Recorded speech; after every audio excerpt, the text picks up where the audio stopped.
Um, so just as an overview, there's over 300 wells in the area that are likely to be impacted. And you may not know, but the mine is flooded with water right now. There's 73 miles of tunnels and shafts and so forth that are filled with water and has to be all pumped out.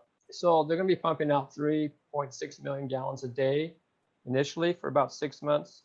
And then they'll go to a maintenance dewatering of about 1.2 million gallons per day for the next 80 years, or yeah, basically 80 years.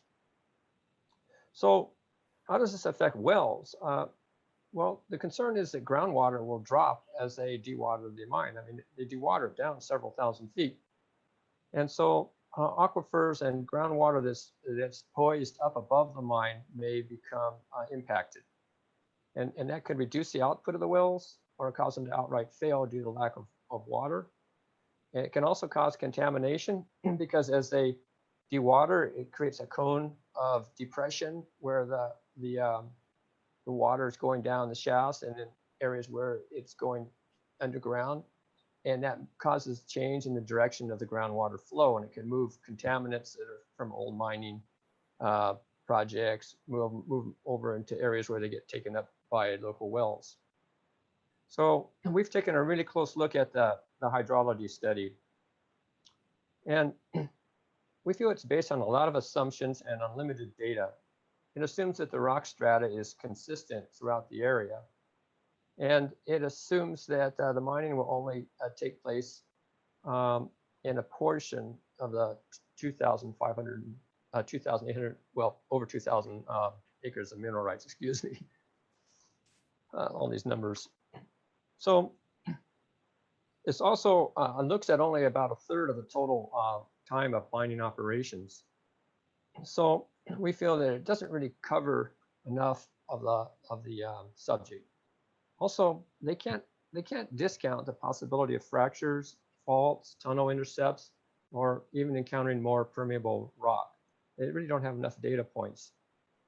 And even with all that uncertainty, they still predict that there will be 152 wells that will have a 1 to 10 foot drop. So you might be a well owner that maybe only has a couple of feet to spare when the drought comes along, and having your well drop even 1 foot could be a make or break deal. To me, that says there's considerable risk. Well, let's talk about water depletion.